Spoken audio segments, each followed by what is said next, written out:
충북 청주시에 있는 한 한우 농장에서 구제역이 추가로 확인됐습니다. 농림축산식품부는 오늘 충북 청주시 한 한우 농장에서 구제역 의심 가축을 발견해 구제역 감염을 확인했다고 밝혔습니다. 지난 11일 후 국내에서 발생한 구제역 확인 사례는 충북 청주시 9건과 증평군 2건을 포함해 모두 11건으로 늘었습니다. 대법원이 공동저당과 상속 과정에서 부동산 등기를 위해 먼 지역까지 찾아가야 하는 불편을 줄이는 법률 개정안을 마련했습니다. 대법원 법원행정처는 오늘 등기사무 관할 확대를 핵심으로 하는 부동산 등기법, 상업등기법 개정안을 마련해 법무부에 송부했다고 밝혔습니다. 개정안이 국회를 통과하면 여러 부동산에 대해 공동저당 등기를 신청할 때 관할 등기소 중 한 곳만 방문해 신청할 수 있고 상속이나 유증사건은 관할이 아니어도 어느 등기소에서나 신청할 수 있습니다.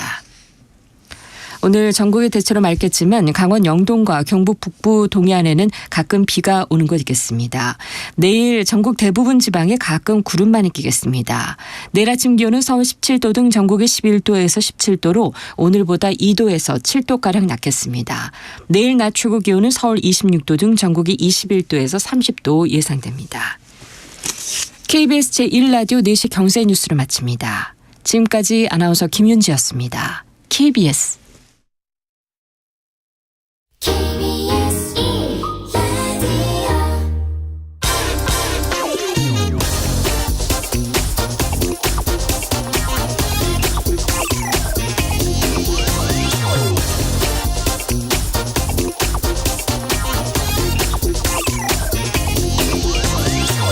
검찰이 어제 도이치모터스 주가 조작 사건 공범 가운데 한 명인 이모 씨를 불러서 김건희 여사가 주가 조작 사실을 사전에 알고 있었는지 여부를 조사했습니다.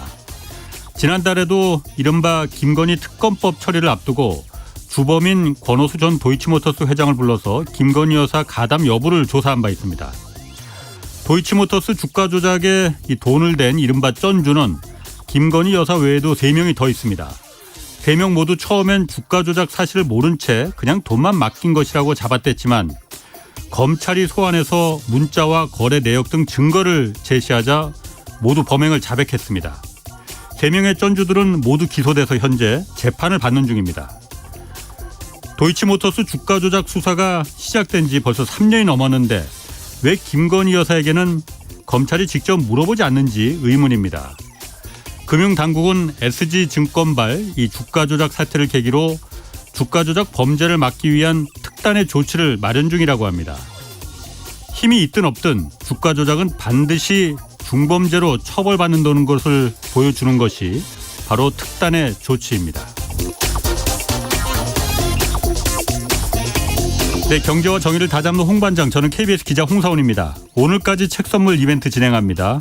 서영민 KBS 기자가 쓴 거대한 충격 이후의 세계를 하루에 4분씩 추첨해서 보내드립니다.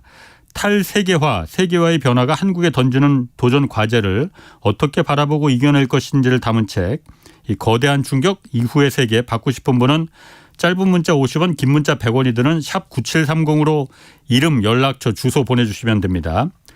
자, 홍사훈의 경제쇼 출발하겠습니다. 유튜브 오늘도 함께 갑시다.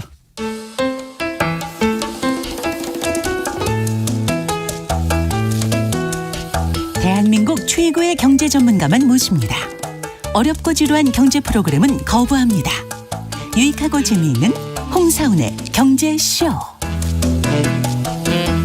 네, 미국 부채한도 조정 기한이 지금 코앞으로 다가왔습니다. 설마 미국이 부도가 나겠나? 결국은 잘 해결될 것이라 시장은 이렇게 믿고 있는 분위기인데 그렇게 될지 자세히 좀 살펴보겠습니다. 오건영 신한그룹 WM그룹 팀장 나오셨습니다. 안녕하세요. 네, 안녕하세요. 많은 분들이 오 팀장님 기다리셨어요. 감사합니다. 경제쇼도 좀 자주 나오시고 예. 너무 3%만 나가지 마시고.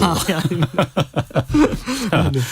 미국 부채한도 협상이 지금 데드라인이 코앞이잖아요. 네네. 이번 주말이 고비가 될 거라고 하고 바이든 대통령이 G7 정상회담 가기 전에 메카시 하원 의장하고 만나서 미국 부도는 결국은 안 날 것이다. 뭐 이렇게 큰 틀에서는 합의가 된 것 같은 뉘앙스도 좀 풍겼어요. 네네네. 지금 어떤 상태입니까? 그러니까 뭐 지금 현재도 아직 협상은 진행되고 있고요. 그 이제 결국엔 주체들끼리 하는 말은 예. 결국엔 큰 틀에서는 어쨌든 큰 문제가 없도록 풀어야지 이런 대의 정도는 얘기가 나와 있지만 예. 강론에서는 아직까지는 좀 거리가 좀 있는 것 같아요. 예. 결국에는 누군가의 희생이 굉장히 많이 필요한데 예. 제일 걱정하는 것들이 그런 거지 않습니까? 워낙에 큰 사건이니까 알아서 의뢰껏 조금씩은 양보를 하겠거니 이제 이런 그렇지. 생각을 하다가 이게 이제 하다가 이제 밀려나가는 케이스들이 좀 많이 생기는 거지 않습니까?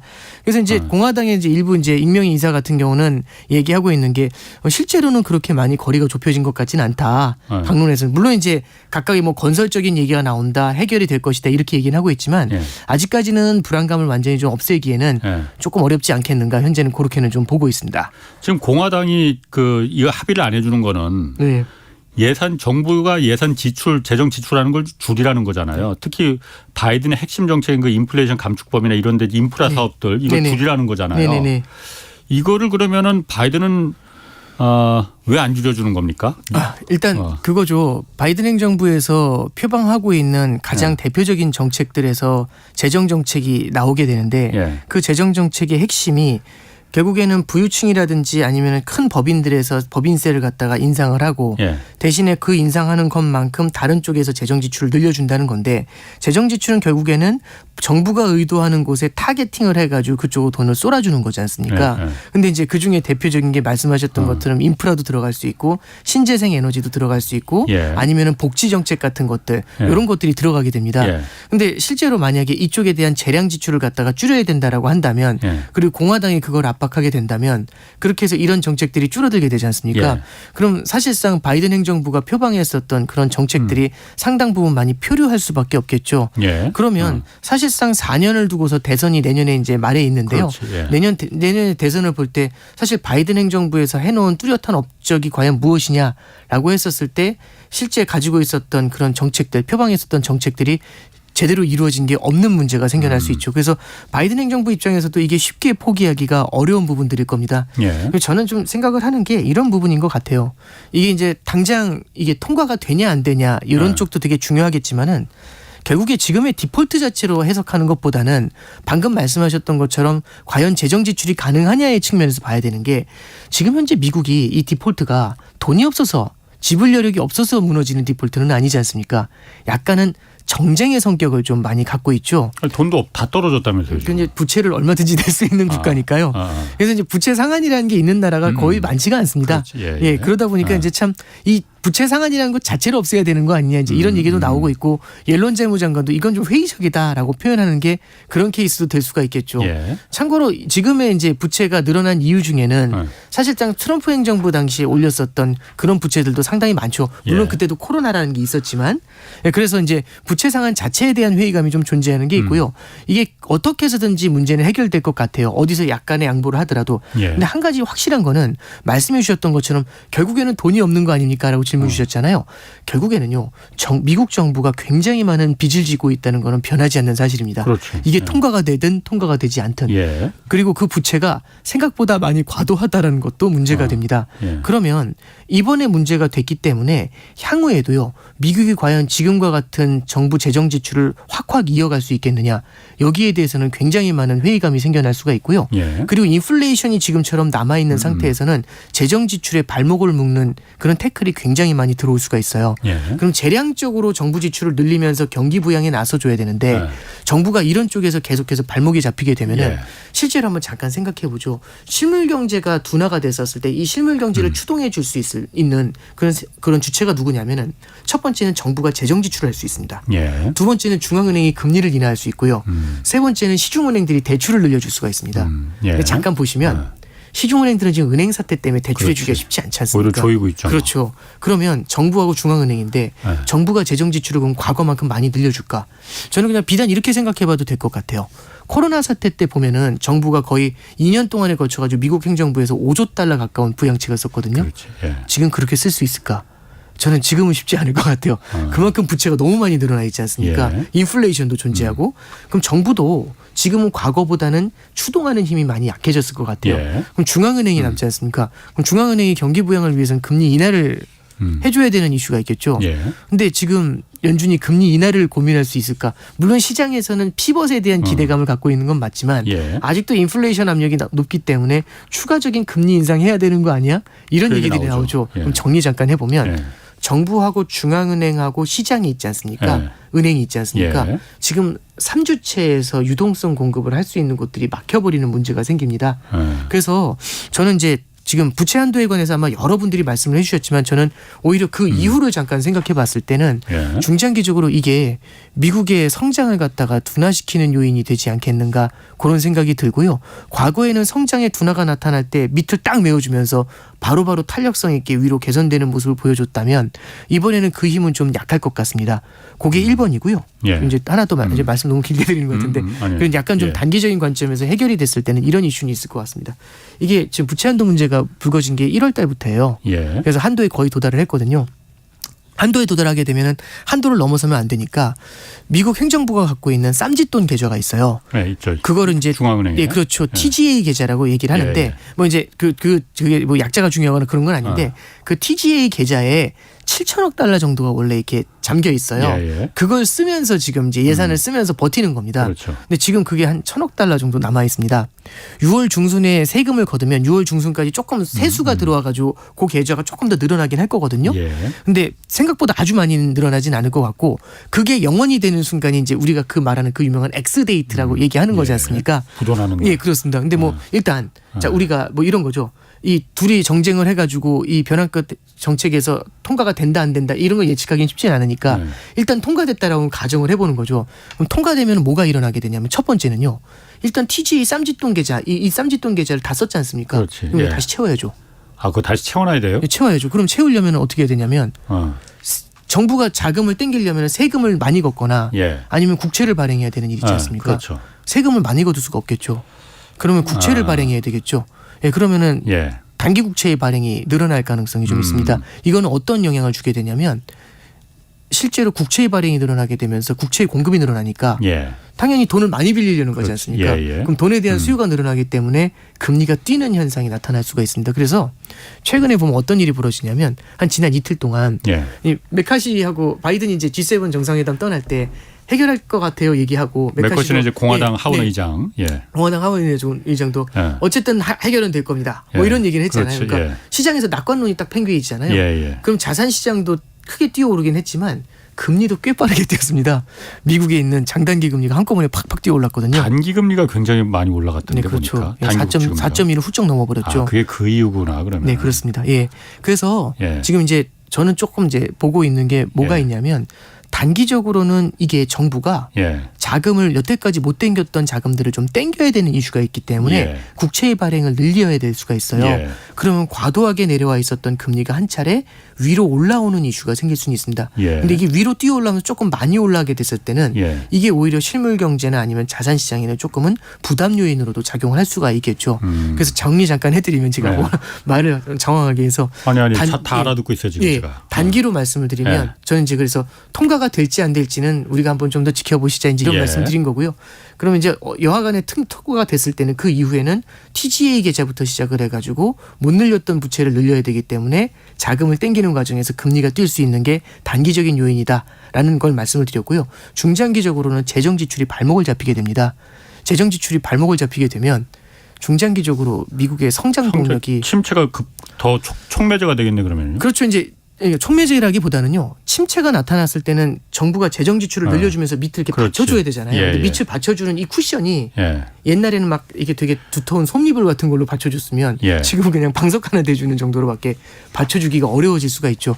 그래서 이런 것들이 미국의 예. 이제 성장률이 조금 둔화되는 데는 예. 악영향으로 작용할 수 있지 않겠는가. 예, 그 정도의 말씀을 좀 아니 드려봅니다. 그러니까 부채 한도를 갖다 그 미국 정부가 빚내는 걸 더 허용해 줬는데 네. 재정 지출을 그럼 빚 내는 걸 올려준 만큼 재정 지출을 쓰면 되는 거지 그걸 왜 재정 지출을 내는 걸 그 더 쓰는 걸 부담으로 느끼게 될까요? 이제 재정 지출을 쓸 때도 이게 다 꼬리표들이 있지 않습니까? 예, 어떤 예. 항목 그래서 이제 그냥 이렇게 퉁으로줘서 알아서 쓰이게 아니라 항목별로 있지 않습니까? 이번에 그럼 협상할 때 그걸 다 꼬리표를 다 붙일 거라는 거예요? 꼬리표를 다 그럼 붙이는 건 아니고요. 이런 거죠. 이제 재량적 재정 지출 같은 게 있고 예. 필요한 경우에는 재정 지출을 한 번씩 의회에서 크게 통과시켜서 밀고 그렇죠. 나가는 경우가 있잖아요. 예. 근데 부채 한도가 굉장히 높다는 거는 미국의 재정 적자가 심하지 않습니까? 예, 예. 재정 적자가 심한 데다가 인플레이션에 대한 압력까지 높아요. 예. 그럼 무언가 과거에 트럼프 행정부라든지 아니면 바이든 행정부가 초기에 블루웨이브를 선포하면서 썼었던 엄청난 부양책들 있죠. 예. 예를 들어 경기 침체가 찾아오게 되면 현재까지 쓰고 있는 예. 정해져 있는 재정 지출 이외의 플러스 알파를 필요로 할 때가 있을 겁니다. 예.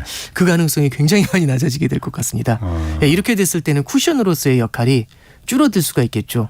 예, 그러면 여태까지는 보면은 재정 적자가 이제 보시면 이제 저기 과거에 이제 트럼프 행정부 당시 때부터 꽤 빠른 속도로 늘어났거든요. 예. 물론 그게 코로나의 영향도 굉장히 컸었지만 뭐 바이든은 예. 그래서 트럼프 때 법인세 깎아줘서 그렇게 늘어났다 이 핑계도 돼요. 물론 그러니까 틀린 말은 아닌데 그것도 있지만 바이든 행정부 하에서도 예. 초기에 들어와 가지고는 굉장히 많은 저기 경기 부양책을 썼어요. 예. 그래서 사실은 서머스 예전 재무장관 같은 경우는 1.9조 달러를 들어오자마자 바로 쓰려고 하니까 그렇게 쓰면 안 되는데라는 얘기를 분명히 좀 해줬었거든요. 예. 그러니까 바이든 행정부도 사실은 재정 정책을 추가로 쓰면서 인플레이션에 기여한 바도 분명히 있습니다. 예. 그리고 재정 적자가 늘어나는데 기여한 바도 있고요. 예. 그리고 그렇게 해서 인플레이션이 커지게 되니까 금리가 높아졌지 않습니까? 금리가 높아지면은 사이즈가 워낙에 크기 때문에 금리가 높아졌었을 때는 이 이자 부담이 커지겠구나. 예, 커질 수가 있습니다. 예. 그러면은 이게 늘어나는 속도가 훨씬 더 빨라질 수가 있죠. 예. 그래서 2010년부터 20년까지는 저금리였지 않습니까? 예. 미국 국채 금리가 10년짜리 0.6까지도 내려갔거든요. 아 그렇게 샀어요? 네, 지금 3.7입니다. 지금 3.7이면 이게 굉장히 큰 그러게요. 차이를 예. 가져오게 되죠. 아. 그래서 미국에서도요. 재정 적자에 대해서 굉장히 어려워하는, 굉장히 부담스러워하는 문제가 분명히 생겨나게 됐고, 그러니까 이런 거죠.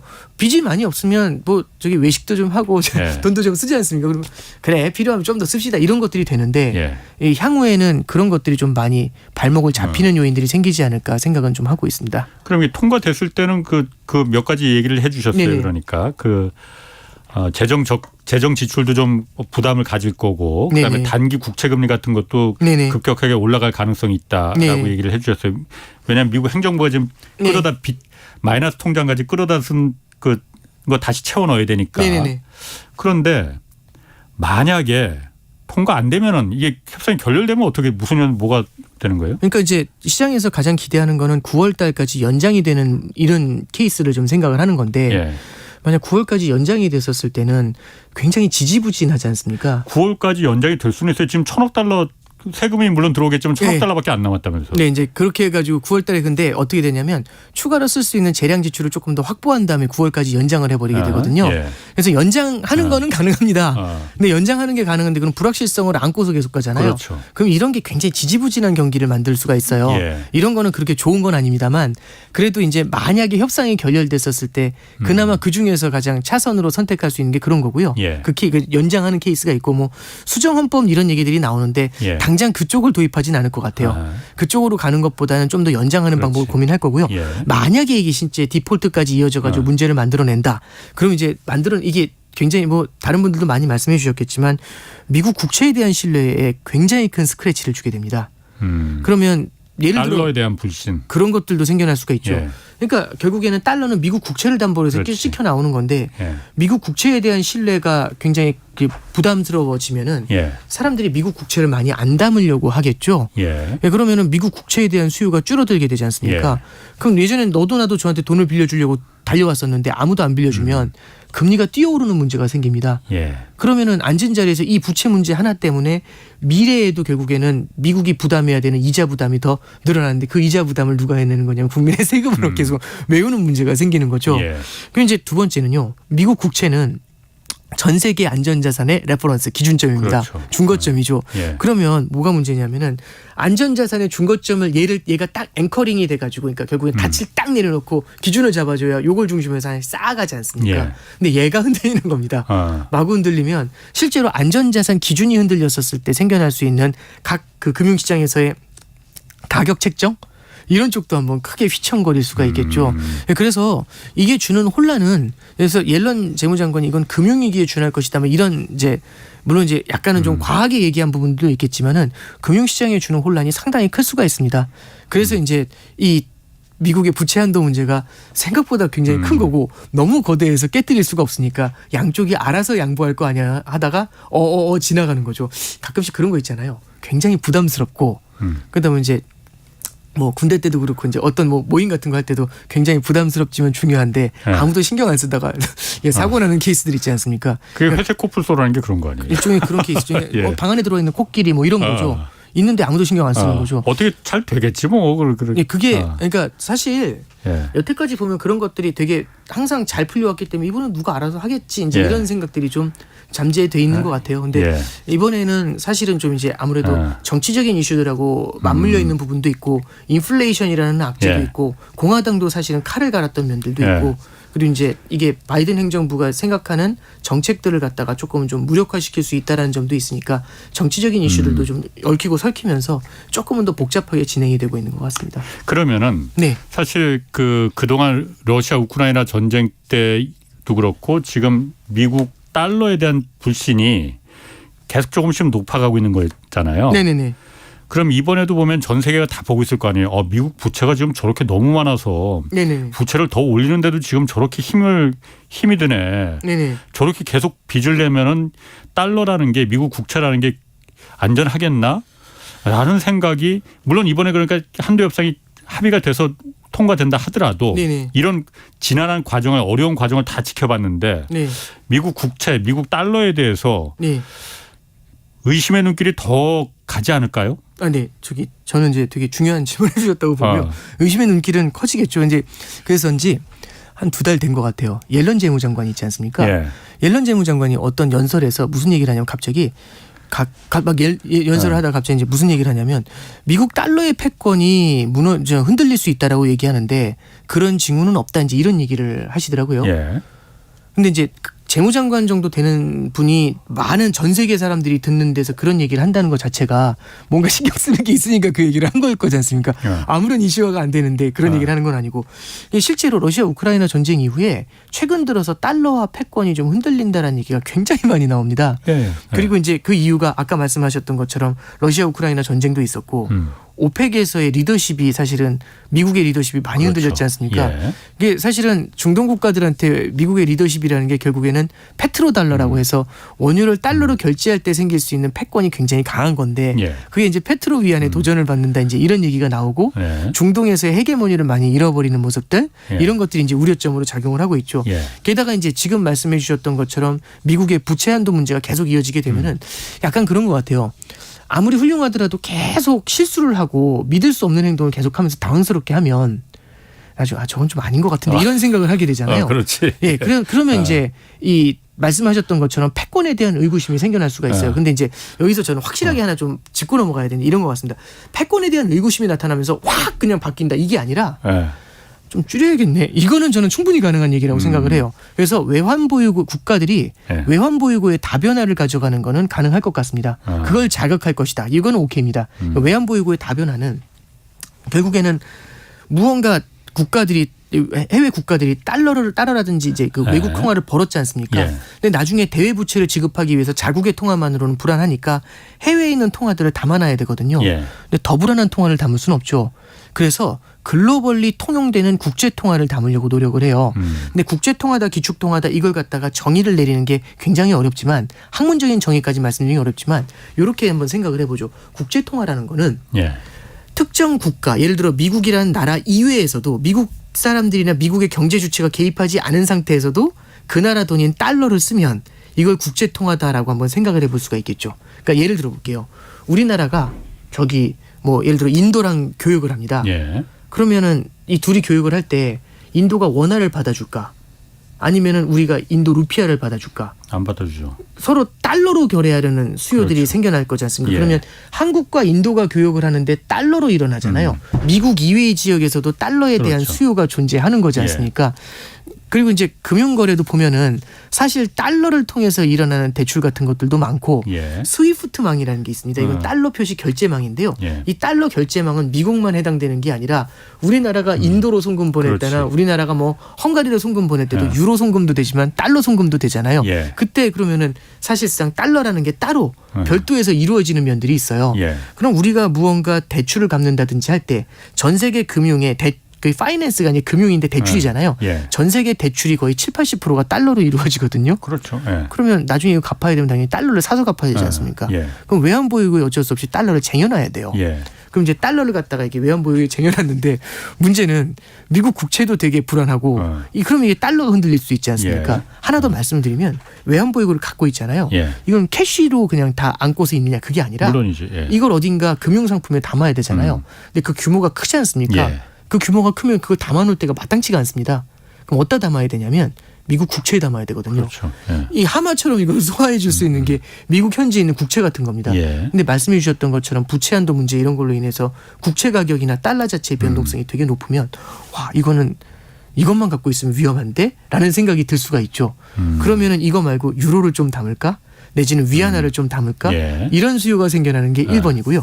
러시아 우크라이나 전쟁이 사실은 이걸 좀 이렇게 땡겨온 면들도 있어요. 그래서 이제 이렇게 보시면 되죠.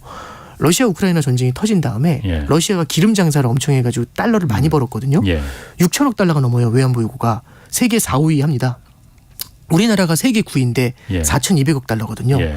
그럼 6천억 달러가 넘는데 이 많은 달러를 다 캐시로 갖고 있을 수는 없겠죠. 물론이죠. 그래서 뭐 금도 있고 다른 나라 통화도 있고 위안화도 좀 있고 예. 유로화도 있고 그런데 달러화 자산도 꽤 많아요. 그중에 미국 국채도 굉장히 많을 겁니다. 예. 그럼 미국 국채 그러면 이제 미국 쪽에다가 갖고 있는 달러 자산이 많을 거거든요. 미국 쪽에 들어가 있는.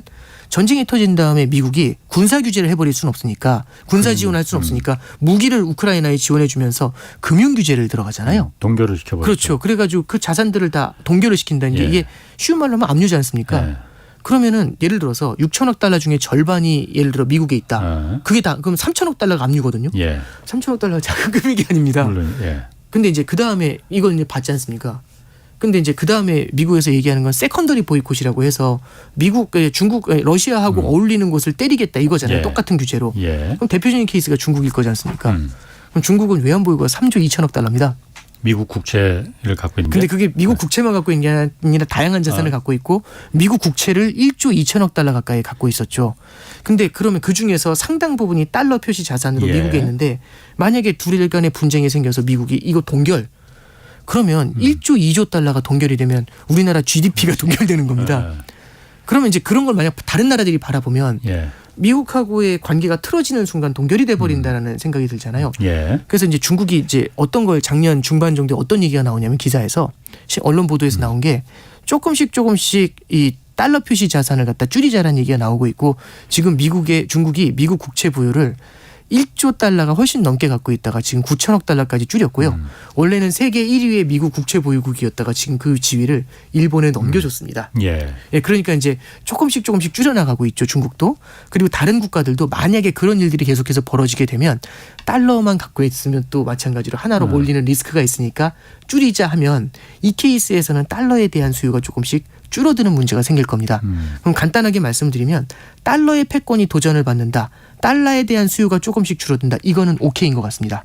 근데 이제 거기서 극단적으로 나가서 이제 위안화로 바뀐다.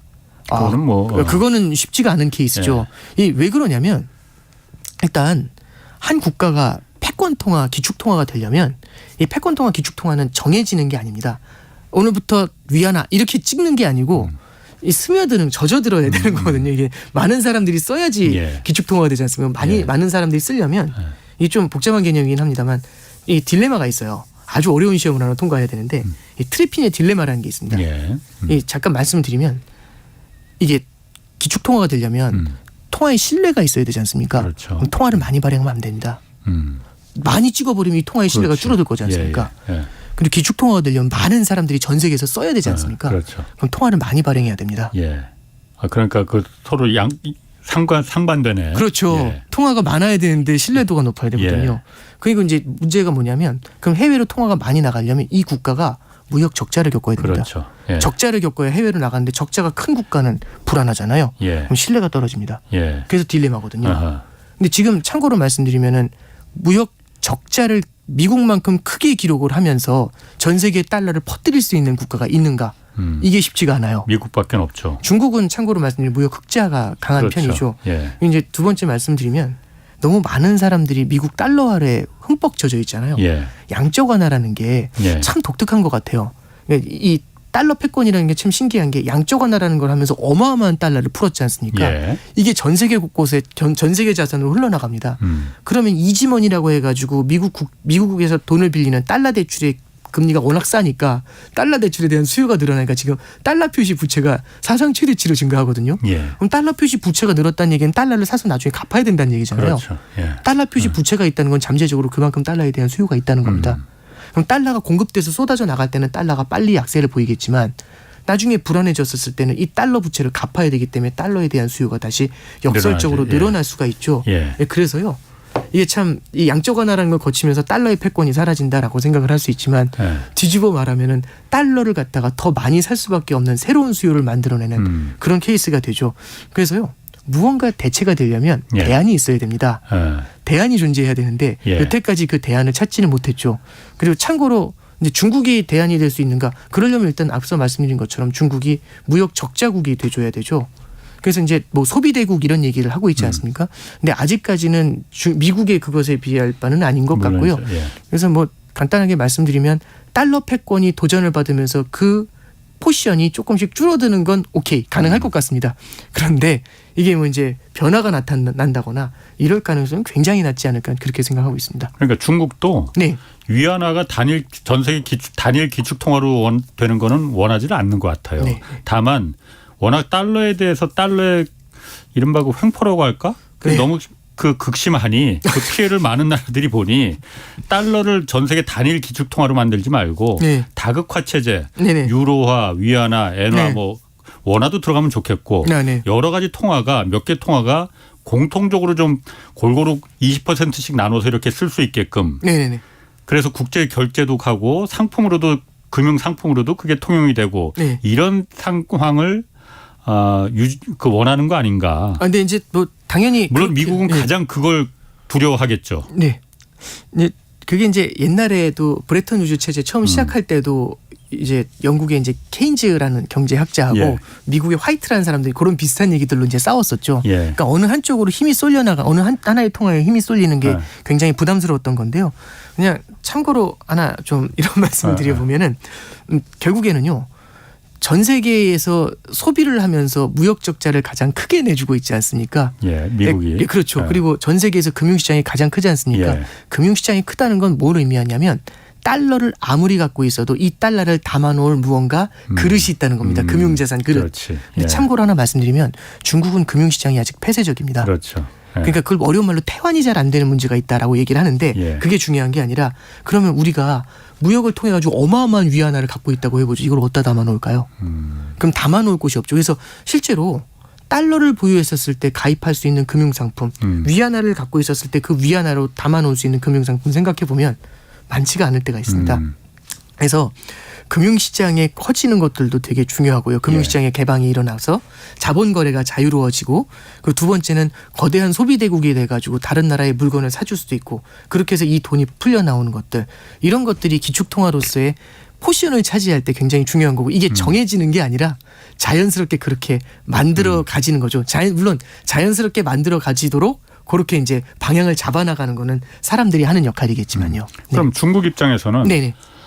달러가 단일 기축통화로 되는 걸 원하지 않잖아요. 그럼 네. 위안화가 그 자리를 대체하는 것도 원하지 않고 그냥 골고루 달러, 네네. 위안화, 뭐 유로화 이렇게 골고루 좀 다극화 체제를 원하는 건데 그러려면은 말씀하신 대로 중국의 금융 상품이 개방돼서 여러 가지 태환할 수 있고 중국의 금융 상품을 마음대로 거래할 수 있게끔 이렇게 해줘야 될 텐데 왜 중국 정부는 그걸 안 합니까 그러면은 원하면서도 첫 번째는 금융시장이 개방이 됐을 때는요. 네.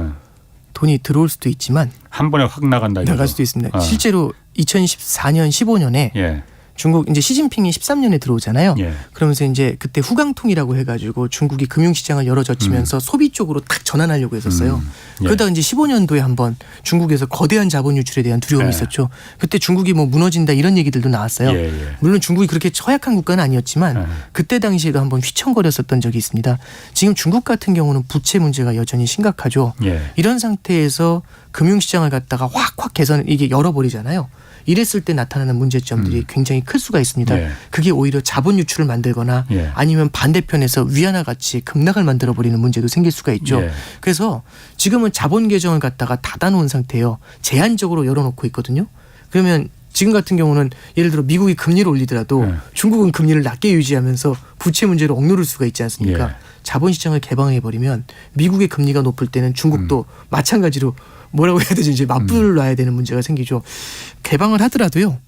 돈이 빠져나갈 가능성이 낮을 때 개방을 하지 않을까 싶습니다. 이게 무슨 말씀이냐면 예를 들어서 미국의 성장이 정말 강하고 미국의 금리가 높습니다. 예. 차별적으로 높아요.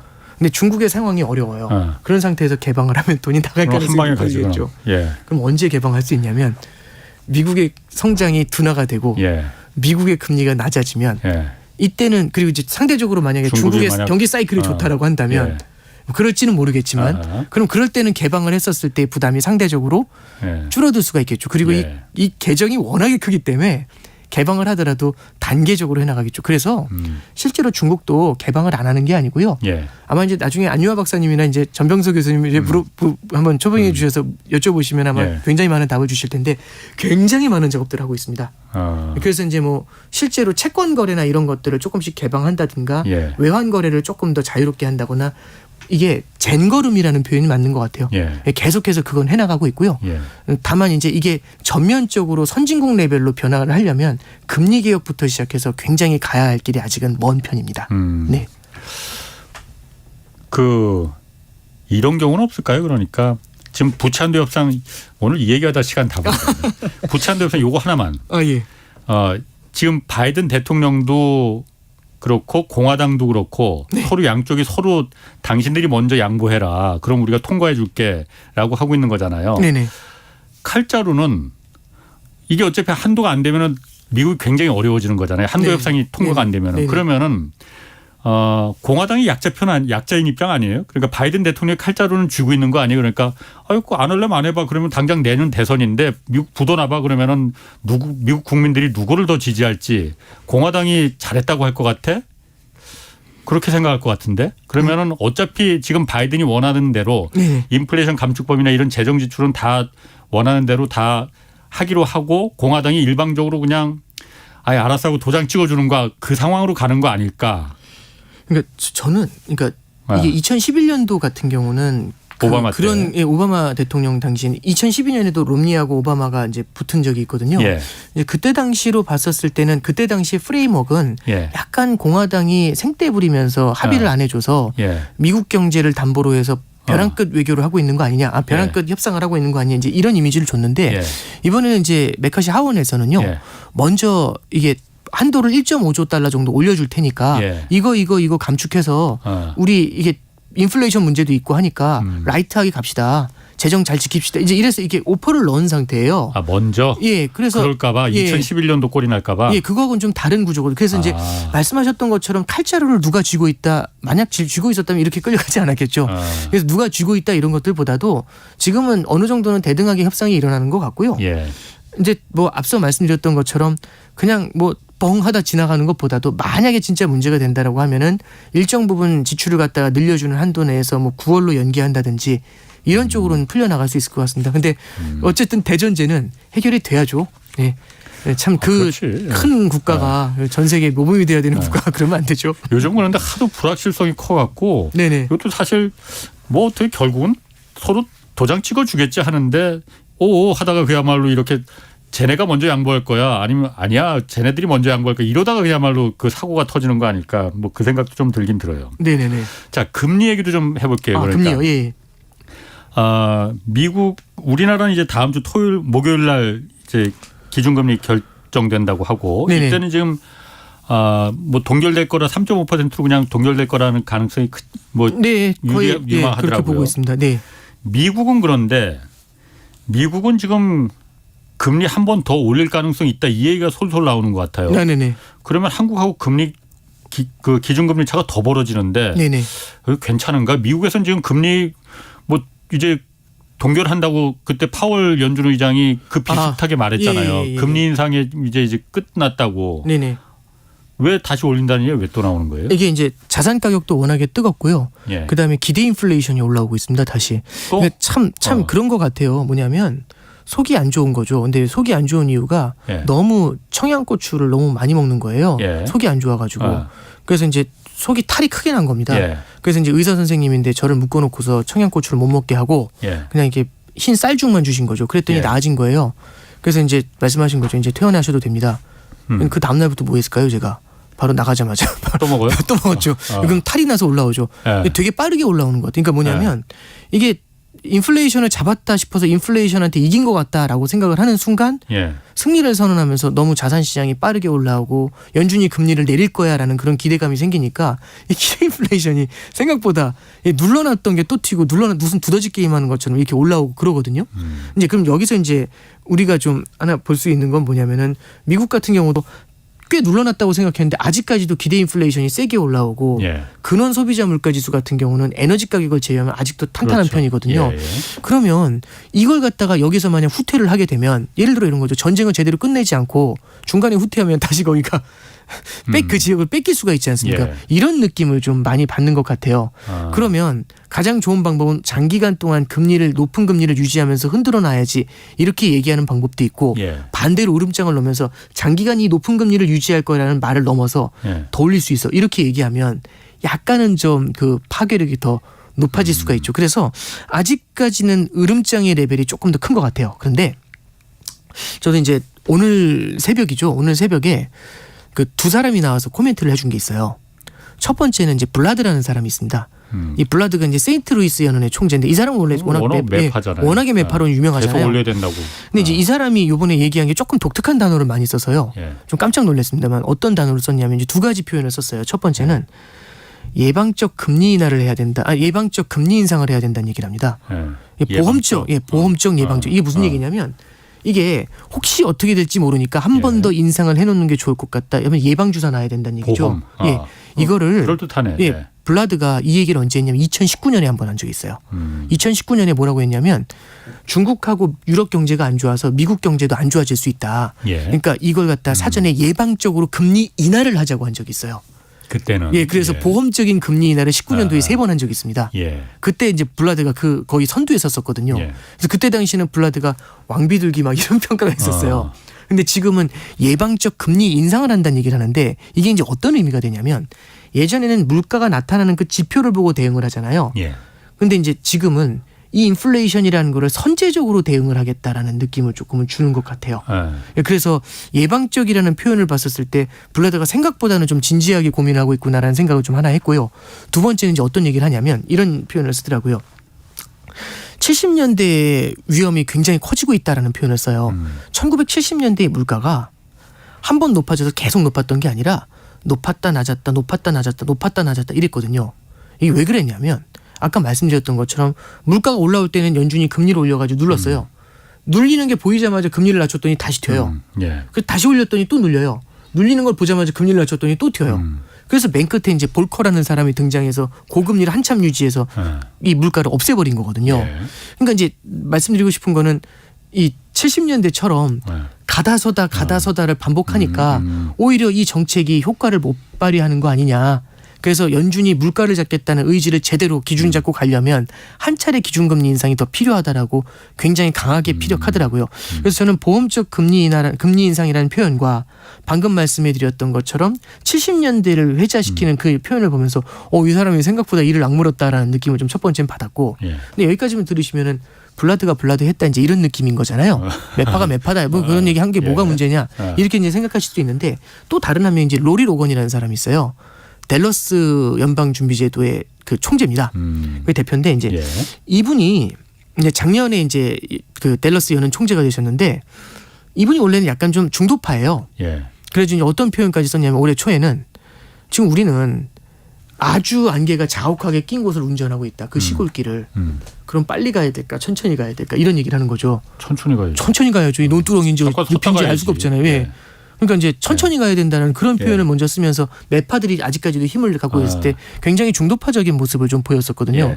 이분이 어떤 쪽이 원래 이 여기 댈라스 연은의 총재로 오시기 전에 어디 계셨냐면 뉴욕 연준에 계셨어요. 예. 뉴욕 연준에서 어떤 걸 하셨냐면 이 사람이 뉴욕의 그 미국의 단기금융 시장을 전담하는 역할을 했어요. 관리하는 역할을 했는데 2019년에 무슨 문제가 있었냐면 그때 당시 은행들의 지준이 줄어들면서 은행들의 현금이 줄어들면서 준비금이 떨어지면서 레포 사태라는 게 있었습니다. 이거 말씀드리기 너무 길고 레포 사태가 일어나가지고 한번 단기금융 시장이 크게 출렁인 적이 있거든요. 예. 그래서 그때 이제 중앙은행에서 연준이 뭘 배웠냐면 은행들 예금을 많이 줄이면 준비금을 많이 줄이면 이런 문제가 생길 수 있거나 이런 이제 교훈을 얻은 적이 있어요. 예. 그때 당시에 그 문제를 해결했던 사람이 로리 로건이에요. 예. 그 사람이 이제 댈러스 연은으로 간 거죠. 근데 이 말씀 왜 드리냐면 이 사람의 커리어 패스를 말씀드린 이유가 지금 은행들에서 예금이 인출이 되고 있지 않습니까? 그렇지. 그래서 예. 은행들의 준비금이 모자라면 예. 대형 은행은 문제가 아니지만 작은 은행들이 흔들릴 수 있어요. 예. 그럼 작은 은행들이 흔들리는 것들이 어떤 파급 효과를 줄지 단기 금융시장에 어떤 영향을 줄지 모르지 않습니까? 예. 적어도 연준 총재들 중에서는 그 사람이 제일 잘 알아요. 예. 왜냐하면 직접 그 상황을 많이 맞이해 봤으니까. 그래서 금리를 올리자고. 근데 그게 아니라 이제 그러면 예. 은행 상황이 이러면 지금 예. 다들 하는 얘기가 은행 상황이 이러니까 금리를 못 올려요. 다들 얘기하는 거거든요. 그렇죠. 예. 근데 이 사람이 하는 얘기가 뭐라고 얘기했냐면 그런 걸 뻔히 아는 사람이 이제 이번에 이 얘기하더라고요. 현재까지 나온 지표만 보면 6월에도 금리를 인상해야 될 것 같다. 물론 뒤에 나오는 지표를 좀 더 봐야 되겠지만 이 얘기를 해요. 그러면 약간은 은행 시스템에서 나타나는 문제에 대해서 아주 크게 바라보고 있지는 않은 것 같아요. 이 중도파도. 그래서 저도 조금 바라보는 게 이 사람이 하는 말이 어떤 말을 할지를 조금은 좀 은행 시스템이나 이런 얘기를 좀 할 줄 알았는데 그런 얘기는 크게 하지 않고 되려 금리를 한 번 더 올려야 되는 거 아니냐. 거기에 무게가 더 실려 있다라고 얘기를 하고 있거든요.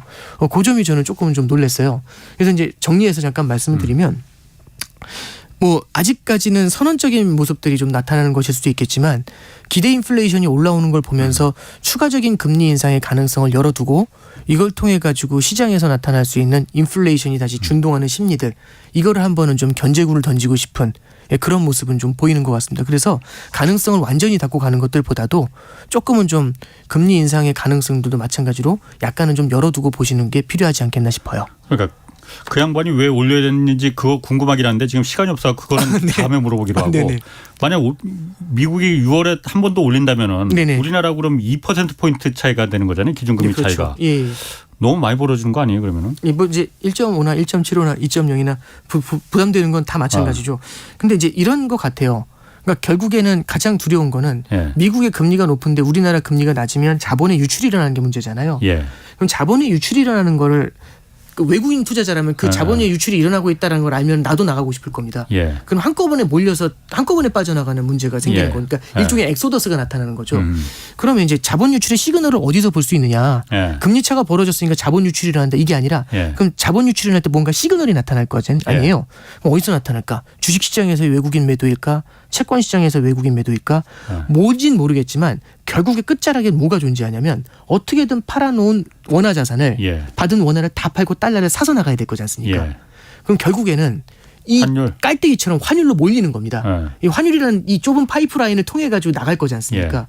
그럼 환율이 만약에 굉장히 불안한 모습이 나타난다면 예. 작년처럼 1,440원, 50원이라면은 저도 그걸 바라보면서 제가 외국인이면 자본 유출이 일어나 보다 한 다음에 빠져나갈 수가 있겠죠. 예. 근데 지금 금리 차가 작년 11월보다 더 벌어져 있음에도 불구하고 환율이 1,440원에서 지금 1,320원대거든요. 예. 그럼 뭐 1,300원대도 높다라고는 할 수 있겠지만 작년만큼의 부담을 보여주지는 않고 있고 최근에 보면은 1,300에서 1,350원 사이의 박스에서는 꽤 오랫동안 머물고 있으니까 환변동성이 높진 않은 편이지 않습니까? 예. 그러면 환율에서 무언가 큰 불안감을 보이지 않고 있다라면은 예. 외국인들이 줄줄이 빠져나가는 건 아닐 거지 않습니까? 그러면은 일단 당장은 대외에 있는 리스크를 갖다가 환율을 모니터링하면서 방어를 하고 예. 그러면서 이제 반대로 그러면은 대내적인 리스크에다 초점을 맞춰야 되잖아요. 이제 우리나라는 뭐 아시겠지만은 소비 경제가 최근에 좀 올라와서 그렇지만 수출도 여전히 불안하고 조금 어려운 모습들을 이어가고 있습니다. 예. 그러면은 내수 경제를 조금 더 초점을 맞춰줘야 되니까 예. 그런 경우에는 금리 인상을 하는 것보다는 자본 유출에 대한 두려움을 가지고 선제적으로 환율이 움직이지 않았는데 선제적으로 금리 인상을 하는 것보다는 내수 경제 쪽에 좀 포커스를 맞추면서 금리를 현재 수준에서 동결을 하면서 인플레를 견제하는 그런 전략을 쓰는 게 조금은 더 적절치 않을까 싶습니다. 원달러 환율이 그러니까 지금 그 결정을 지을 거라 이 말씀이시죠? 그렇게 볼 수가 있을 것 같아요. 예. 작년에 1,400원 넘게 올라갈 때는 네. 달러가 굉장히 강세였었잖아요. 강달러, 킹달러였잖아요. 네, 그렇습니다. 지금 그 상태가 아닌데도 1,300원 정도라는 거잖아요. 네, 이런 변수가 있는 거 아니에요? 이제 결국에는 무역 적자가 가장 큰 이슈인데요. 네. 무역 적자를 아니 그러니까 제 말은 그것까지 가기엔 너무 길고. 그렇죠. 지금 환율 방어를 그럼 잘 하고 있는 거냐 이걸 제가 잘 모르겠거든요. 그러면 1,300원대가 이게 잘 하고 있는 건지. 네네. 근데 이제 보시면 환율이 이제 최근에 이제 올라온 이유를 여러 가지로 해석할 수 있겠지만 그 중에 여러 가지 이유 중에 진짜 소소한 거 하나 말씀드리면 환율이 원화가 절상되는 속도가 1,440원에서 1,220원까지 절상됐거든요. 예. 그러면은 그게 환율로 따지면은 실제 한 15, 16% 정도 원화가 절상된 겁니다. 예. 그때 다른 나라 통화는 한 10% 정도 절상이 됐어요. 그러니까 원화의 절상폭이 좀 셌어요. 예. 그게 되돌려진 면도 좀 있습니다. 그래서 원화만 유독 약해요. 이것도 있고요. 또 하나는 이제 다른 산업군들 중에서 반도체가 유독 부진한 면도 좀 있었습니다. 예. 근데 이제 오늘 같은 경우로 보면 환율이 크게 내려왔거든요. 그렇죠. 그 이유 중에 하나가 반도체 쪽이 돌 것이다라는 기대감이 굉장히 많이 반응을 하니까 이게 환율까지 같이 건드린 거예요. 반도체 주식이 오르면서 환율까지 같이 건드리고 있거든요. 그래서 이제 반도체 경기에 대한 움직임도 조금은 좀 봐야 됩니다. 그래서 이게 저도 시간 말씀해 주시니까 저도 당황스럽긴 한데요. 여러 가지 요인들이 좀 복합적으로 얽혀 있다라고 그렇게 볼 수가 있겠죠. 그러면 지금 그 1,300원대 환율 이 상태로만 계속 유지하면은 금리 격차가 더 벌어진다 하더라도 그렇게 뭐 걱정하지 않아도 된다. 2%포인트까지 미국하고 차이가 나더라도 그렇게 이해하면 되는 겁니다. 하는 총재도 똑같은 말씀을 하시는데요. 그러니까 걱정하지 않는 게 아니라 굉장히 유익 있게 모니터링하고 있는데 이 환율이 결국에는 만약에 말씀드렸던 것처럼 만약 다시 탁탁 튀어 올라가는 모습이 나타나잖아요. 이럴 때는 이제 다른 고민을 좀 해봐야겠죠. 이럴 때는 추가적인 금리 인상에 대한 고민도 필요합니다. 이게 자본 유출뿐만 아니라 환율이 또 튀잖아요. 수입 물가가 올라갑니다. 그렇지. 그럼 다시 물가의 방향을 반대로 틀 수 있거든요. 이러면 한은도 기준금리 인상을 고민할 수밖에 없죠. 시간 없어서 여기까지 하겠습니다. 오건영 팀장이었습니다. 네. 홍사원의 경제쇼였습니다. 경북 울진에서 대형 산불이 발생했습니다. 봄철 동안 이틀에 한 번꼴로 산불이 발생했습니다. 산불 피해지를